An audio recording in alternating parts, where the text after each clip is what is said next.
Can you train ants to perform simple tasks? It might sound like science fiction, but ants actually show surprising learning abilities that could let you guide their behavior in tiny ways.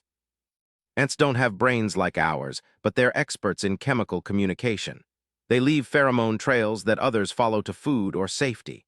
Scientists have found that ants can learn to associate certain smells or paths with rewards, changing their behavior based on experience.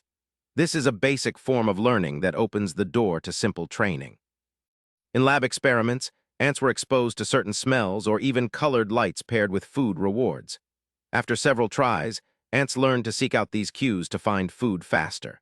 This shows ants can be trained to perform simple tasks like choosing a path or reacting to signals, proving their learning capacity is real and measurable. While ants can adapt and learn to follow new signals, their tiny brains limit them to simple, repetitive tasks. Unlike dogs or other animals, ants can't be trained to do tricks or complex commands. Their learning is mostly about survival behaviors like finding food or avoiding danger. So yes, you can train ants to perform simple tasks by using their natural ability to follow chemical signals and learn from rewards. It's a fascinating glimpse into insect intelligence and shows how even tiny creatures can adapt. Hit subscribe for daily answers to questions you didn't know you had.